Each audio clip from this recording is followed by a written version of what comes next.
Allahumma sholli ala Muhammad. Bu, ada 3 golongan manusia yang ibadahnya sebagus apapun gak akan diterima oleh Allah. Doanya sebaik apapun, sekhusyuk apapun gak akan dikabulkan Allah. Bahkan di akhirat gak bisa menerima syafaat Rasulullah. Rungokno toh. Walaupun ibadahnya bagus, sholatnya top, bukan cuma yang wajib, sholat sunnah dikerjakan semua. Sujud luar biasa. Sekali nyosop batuk mentol telu. Berarti nyosop 2 kali batuk mentol 6. Selesai sholat gak rupa-rupa rai.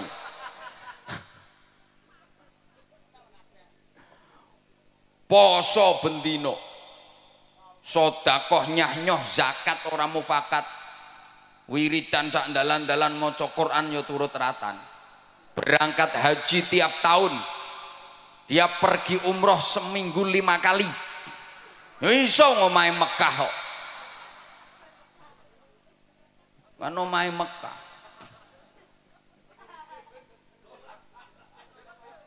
Wis tak pikir aku ngomong. Ora iso kowe apa mbantah ora iso. Gak mungkin seminggu umroh berangkat ping 5. Omahe Mekah kok.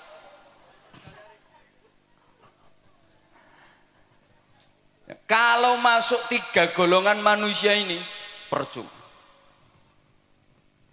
Gak akan diterima Allah. 1, aqul walidain. Anak yang durhaka kepada kedua orang tua. Naudzubillah. Sehebat apapun anak, kalau sampai durhaka kepada orang tua, berani kepada orang tua, menentang orang tua, melawan orang tua, zalim kepada orang tua, menyakiti hati dan perasaan orang tua, menyia-nyiakan orang tua, padahal si anak hidupnya berkecukupan, kaya, orang tuanya hidup menderita, itu dia mentala. Alah wis kadung.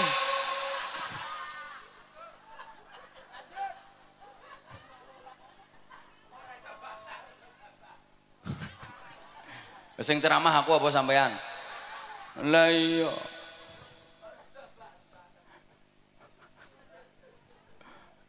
Walaupun ini anak alim, mangan kitab entek 2896, ilmune sundul terop, saking pintere sampai iso ngraji entut. Ngraji angin ini sak gampang, ngraji entut. Begitu tit kok.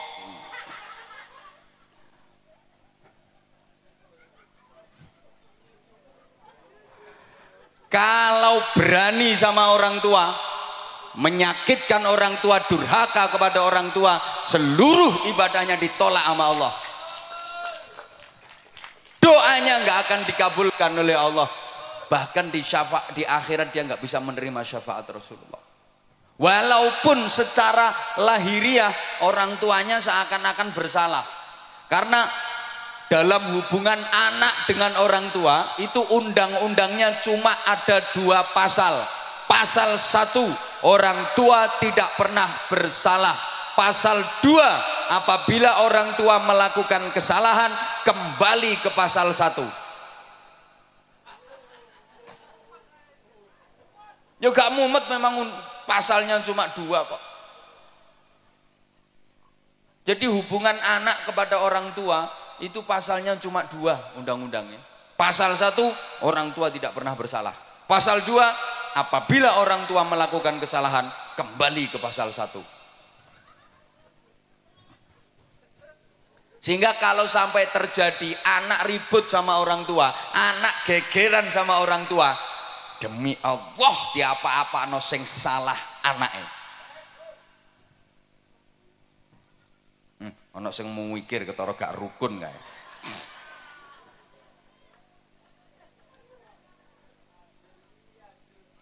Wajar. Karena nggak ada orang tua, nggak ada anak. Orang tua itu menjadi sarana, lantaran wujudnya manusia di alam dunia, betul? Boleh kene ana sing tanpa wong tua. Dadi marang bejudus teko lemah. Apa meletek teko watu. Maka saya di mana-mana katakan selamanya anak nggak mungkin bisa membalas budi kepada orang tua. Nggak mungkin anak bisa membalas jasa orang tua. Nggak mungkin bisa. Orang tua pernah gembol anak, anak nggak pernah gembol orang tua. Wong tua tahu ngeden ngetokno anak, anak gak tahu ngeden ngetokno wong tuane. Ngedene yang ngetokno gedang goreng. Loh, orang tua merawat anak itu lama dan ikhlas. Nggak ada yang berharap imbalan. Nah, aku ngerumat kowe sampai 20 tahun. Saiki kon wis dadi tentara. Ayo hitungan sedina aku njaluk upah 50.000. Nggak ada. Lah anak kalau merawat orang tua itu ya cuma sebentar, itu pun pamrih. Sulit ikhlas. Kadang orang tuanya sakit itu. Anak limo iso geger sak dulur. Sing ngramut ya sampean. Oh sampean bagiannya paling akeh kok. Biasanya ngono kuwi lambe-lambe kudungan.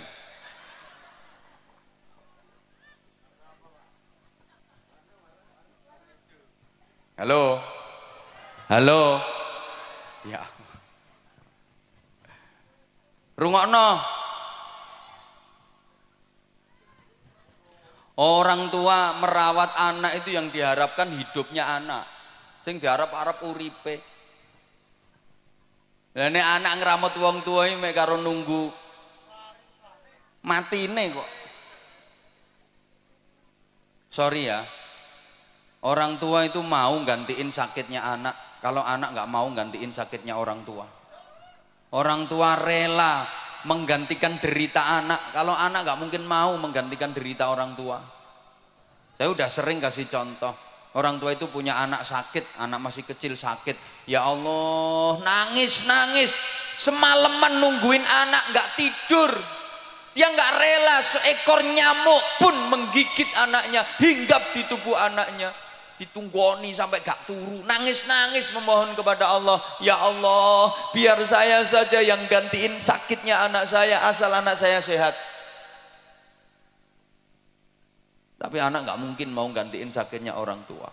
Maaf, ayo coba sampean misalnya punya orang tua sudah pikun, ayo sampean gelem genteni, ya Allah kula sing pikun mawon.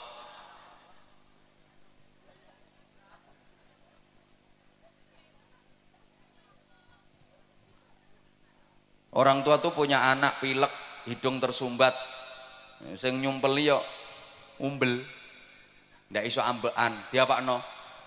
Disedot, dicucup, masya Allah, umbel ya dicucup. Ayo bu, misalnya bapak sampean umbelnya meler, mriki pak, kulo dilatane pak.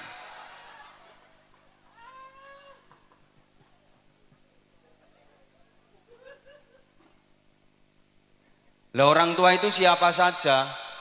Satu, abul jasad, orang tua kandung, ayah dan ibu kandung.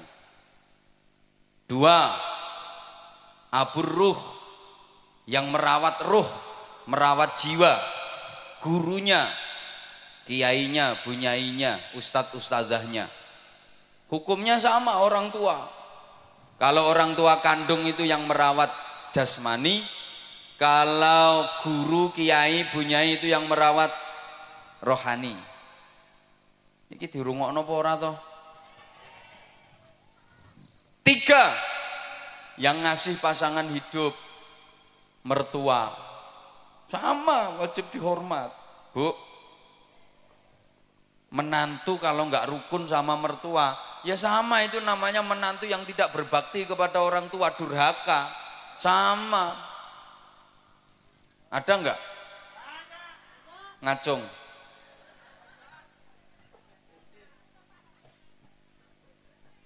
Sing akeh mantu gak rukun karo maratuwa ya mantu wedok. Kenapa? Mohon maaf, penting ini. Perempuan itu cenderung serakah.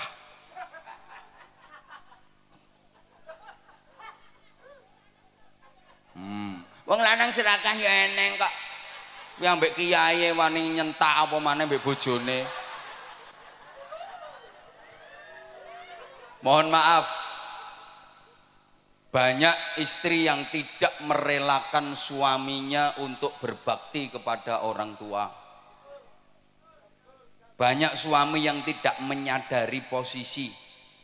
Sorry ya, istri sama suami itu beda. Karena istri perempuan, suami laki-laki.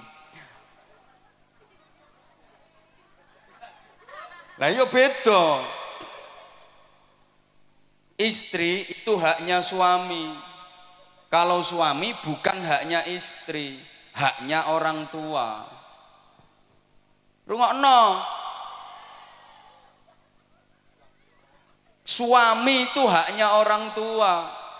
Artinya suami harus lebih memprioritaskan orang tuanya, mementingkan orang tuanya daripada istrinya. Ya sama-sama penting, istrinya penting, orang tuanya penting, tapi perbandingannya lebih dipentingkan orang tuanya daripada istrinya.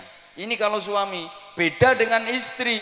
Istri haknya suami, bukan haknya orang tua. Karena waktu nikah sama orang tuanya sudah diserahkan total kepada suami.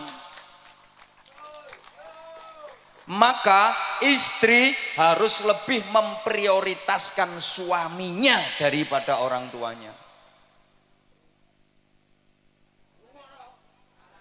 Kalau suami harus lebih mementingkan orang tuanya daripada istrinya. Lah ini yang suka nggak diterima oleh para istri. Suami mau berbakti kepada orang tuanya, dihalang-halangi oleh istrinya. Kadang suami mau ngasih duit ke ibunya, ini si istri ngamuk-ngamuk, diselidiki. Mbok kei pira makmu mau? Mbok kei pira? Makmu mau mbok kei pira? Ya kekno kabeh kono. Kekno kabeh. Ndang ngusungi rono kabeh. Gawa nang gone makmu kabeh kono. Wis, klambimu nang digarono pisan, bantalmu sak sarungmu usungi rono. Engko bengi nang kelon karo makmu kono.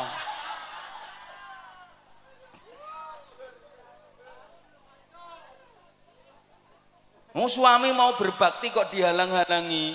Bu, ibu harus sadar, bagi suami orang tua itu prioritas daripada istri. Bu, ikhlas nggih, relakan suamimu berbakti kepada orang tuanya. Yang orang tua suami adalah mertuamu. Maka istri solehah, calon-calon bidadari surga itu adalah perempuan-perempuan yang mengikhlaskan, merelakan suaminya berbakti kepada orang tuanya. Suaminya lebih mementingkan orang tuanya daripada dirinya sendiri. Itu perempuan-perempuan solihah, calon-calon bidadari surga. Nggih Bu nggih? Nggih Bu nggih? Jadi misalnya, Bu, suami ibu punya duit 10 juta. Nah, ibu sebagai istri dikasih 3 juta, yang 7 juta dikasihkan ibunya suami. Ikhlas nggih?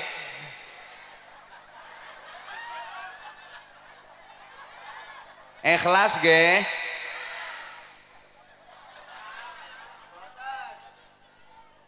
Ikhlas mboten? Mulane angel mlebu swargamu ya ngono.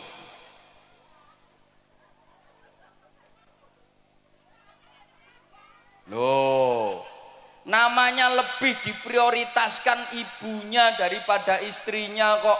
Jadi nek bojomu ku ndek duit 1 juta, sampean sebagai istri dikasih 300.000, yang 700.000 dikasihkan ibunya suami, dikasihkan mertuamu. Ikhlas nggih? Sapa ngomong tak jotos mau?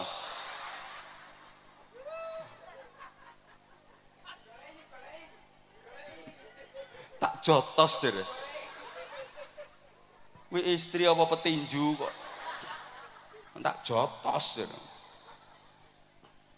Kalau ibu ikhlas, nah itu gampang masuk surga. Itu istri solehah dan calon-calon ratu bidadari surga. Halo, rungokno. Jadi sampeyan niku Bu, kalau dikasih uang belanja sama suami, sebelum nerima duit itu sampean ngomong, "Mas, aku sampean kei duit ngene iki, buke sampean kei to ora?" Lek buke sampean kei ya aku gelem nrimo duit iki. Lek nek buke gak sampean kei, aku mau nampani, Mas. Buke kei sik kudu luwih akeh. Lek buke wis sampean kei, lagek tak trimo. Ngoten nggih? Pret. Pret.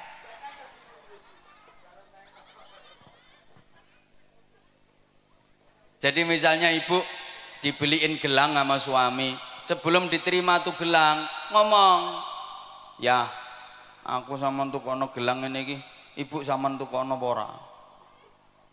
Lek ibu sama tukono ya aku gelem. Lah nek ibu gak sama tukono, aku mau nganggo ya, gak gelang-gelangan rapopo. Penting ibu timbang aku. Ibu sing ngeramut sampean, sengsara rekoso mulai cilik gedhekno sampean, sorone ra karuan. Aku petuk sampean wis siap pakai. Aku gelem nganggo gelang iki, tapi ibu ya tukono gelang sing luwih gedhe. Ngoten Bu nggih? Alah ra trimo pret nek iki. Pret.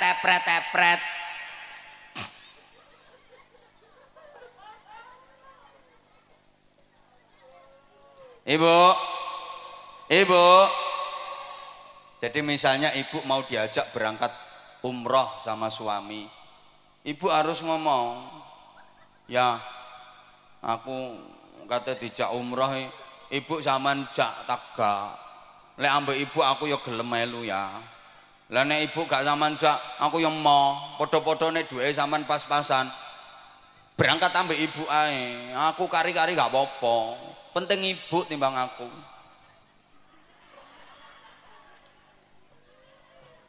Bapak, sampean sebagai suami Pak, kalau punya istri yang karakternya seperti itu, betul-betul lelaki beruntung di dunia ini. Beja-bejane wong lanang. Subhanallah. Itu istri solihah yang memuliakan suami dunia akhirat. Betul Pak. Kalau Bapak punya istri dengan tipikal seperti itu, aku pesen Pak, ramuten sing apik, jangan sia-siakan. Betul Pak. Perempuan seperti itu Pak, sebelum mati jangan dikubur dulu.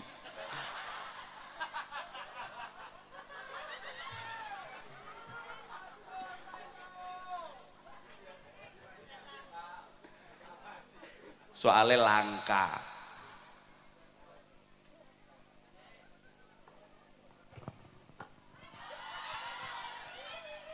Lo udah 1,5 jam loh ini. Yang kedua, yang kedua, mahal yo gak melok urun kok.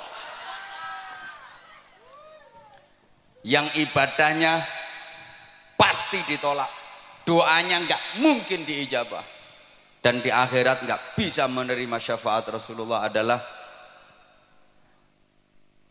para istri menengok. Lu memang iya kok. Istri-istri yang suka melukai perasaan suami, menyakiti hati suami padahal suaminya benar, dan suka membebani suami di luar batas kemampuannya. Tak baleni. Pengumuman.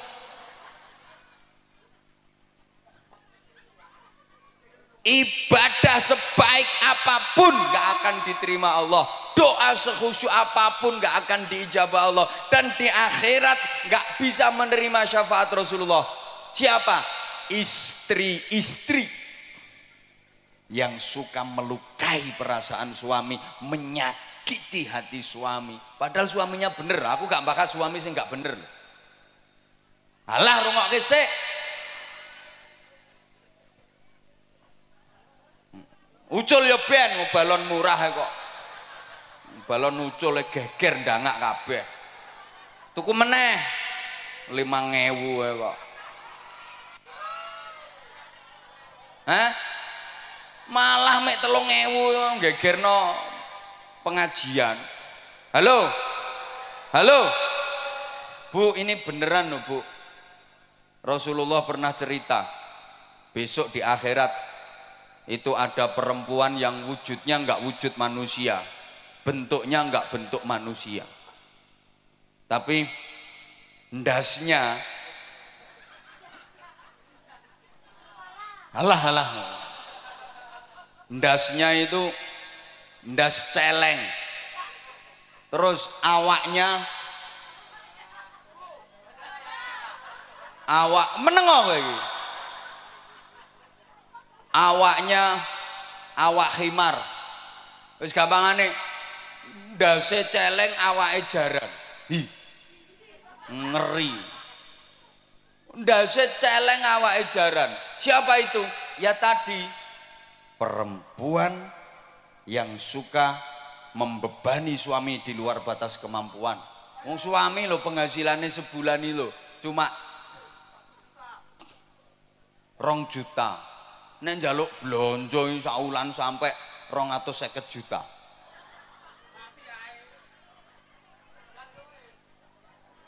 Misalnya perempuan yang suka melukai perasaan suami dan menyakiti hati suami, maka seperti itu akibatnya, ibadahmu gak akan diterima Allah.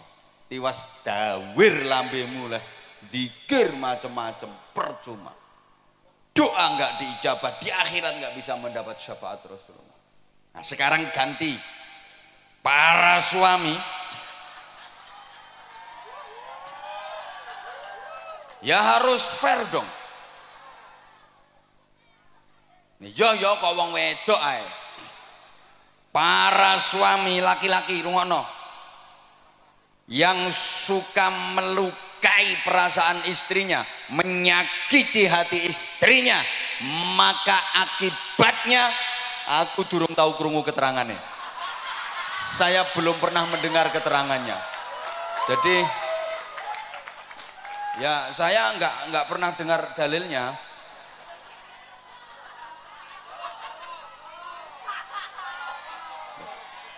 Lah nanti kalau saya sampaikan yo malah keliru kabeh. Saya nggak pernah denger kok.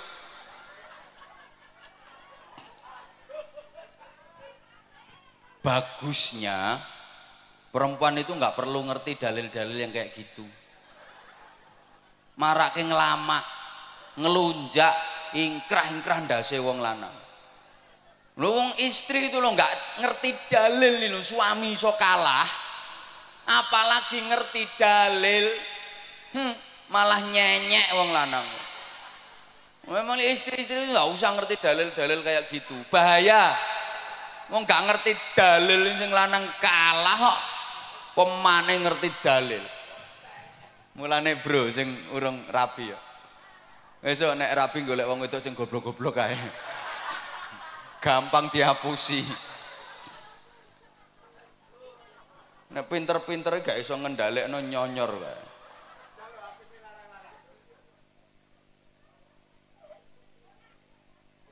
Yang ketiga udah itu berlalu ya. Yang ketiga, orang yang mutus silaturahim. Itu yang ibadahnya nggak akan diterima oleh Allah. Doanya nggak diijabah sama Allah. Di akhirat nggak bisa mendapatkan syafaat Rasulullah. Maka itu perlu kita hindari 3 hal tadi. Allahumma sholli ala Muhammad. Nah, selanjutnya jamaah rahimakumullah, perlu perbaikan diri. Peningkatan kualitas ibadah.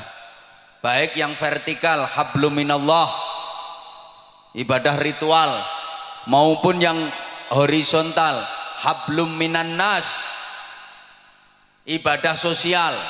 Halo. Dilanjut mboten? Oke, tak imbui. Ya, ini ibarat kerja itu lembur berarti. tambahan durasi ya. Gini, yo hidup ini harus selalu ada peningkatan dan perbaikan.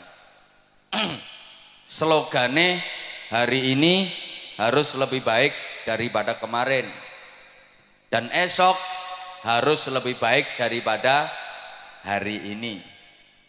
Dalam menjalani hidup, pantang bagi kita untuk berprinsip aku masih seperti yang dulu, aku begini engkau begitu. Itu sama saja. Kalau orang Jawa bilang sami mawon, nek diteruske bokonge Mbak Mi dintup. Harus ada dinamika ke arah hidup yang lebih baik. Ibu bapak jamaah rahimakumullah, pembangunan musola ini harus disertai dengan pembangunan manusianya.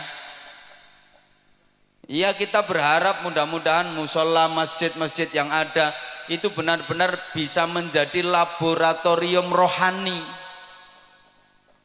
pembangunan mental spiritual.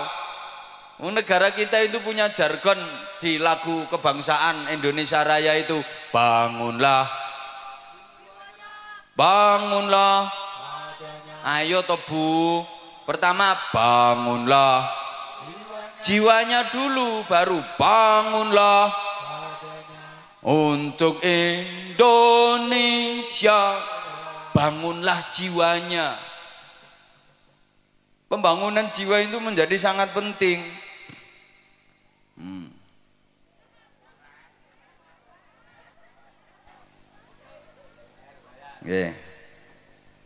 Mohon gelas ini untuk dikeletak.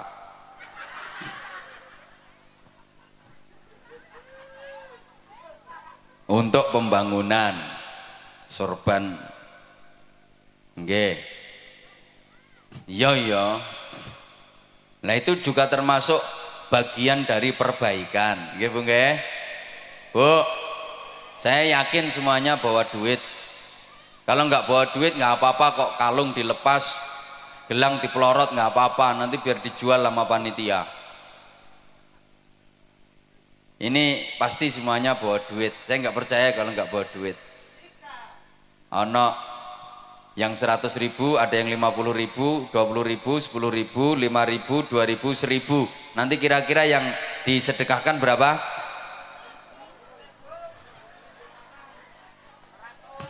Perlu diingat, sedekah itu yang penting banyak walaupun tidak ikhlas,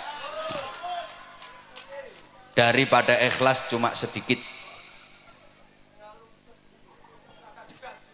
Tak baleni, lebih baik sedekah yang banyak walaupun tidak ikhlas daripada ikhlas tapi cuma sedikit. Kenapa? Saya berani bilang lebih baik sedekah banyak walaupun tidak ikhlas. Loh iya, daripada ikhlas tapi sedekahnya cuma sedikit.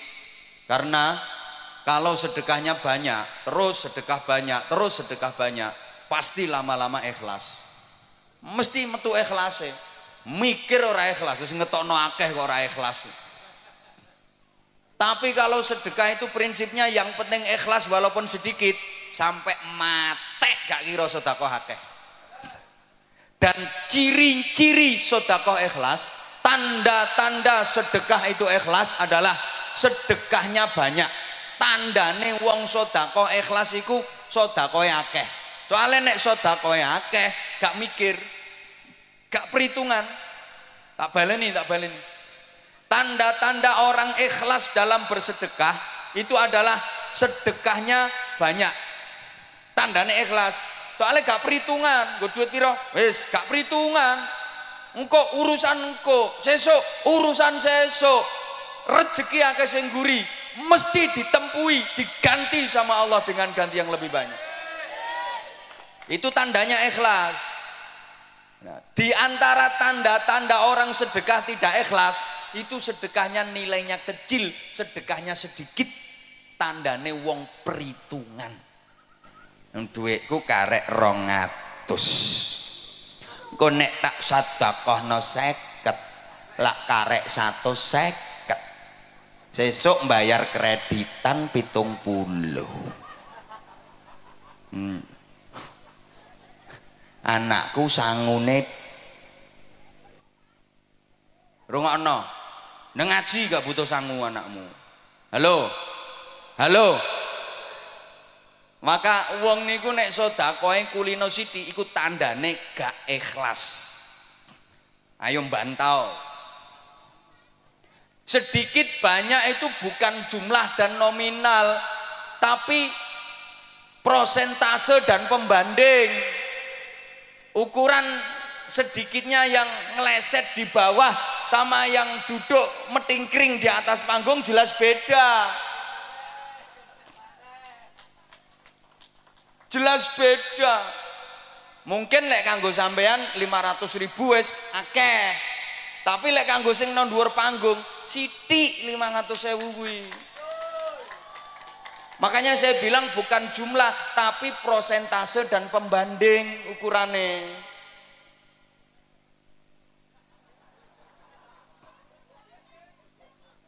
Lah iya, makanya kalau saya katakan di antara tanda ikhlas dalam bersedekah itu sedekah nominalnya banyak, nilainya banyak. Kuwi tandane ikhlas karena dia nggak perhitungan. Tandane wong sedekah gak ikhlas itu sedekahnya sedikit karena dia perhitungan. Halo. Orang yang beramal di dunia tanpa perhitungan, besok di akhirat Allah yo gak perhitungan, langsung dimasukkan surga sama Allah. Itu namanya masuk surga tanpa hisab. Tanpa hisab itu tanpa perhitungan.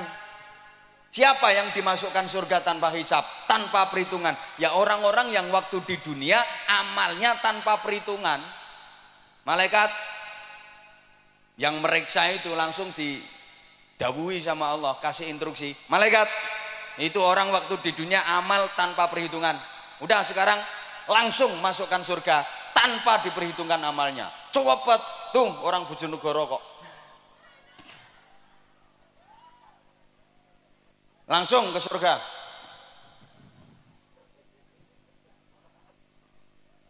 Halo, halo. Lah kalau orang di dunia amalnya penuh perhitungan, besok di akhirat Allah juga penuh perhitungan. Dihitung dulu, amal bagusnya ada berapa, amal jeleknya ada berapa, lebih banyak mana tangannya untuk muter tasbih sama untuk kopek jarene, lebih banyak mana itu, diperhitungkan semuanya. Lama perhitungan itu, paham gak? Paham gak? Ada yang masuk surga bighairi hisab, tanpa hisab, itu artinya tanpa diperhitungkan amalnya. Orang-orang yang waktu di dunia melakukan amal tanpa perhitungan, besok di akhirat Allah memasukkan surga tanpa perhitungan. Tapi kalau amal di dunia diperhitung no, sok no akhirat awas diperhitung karo Gusti Allah.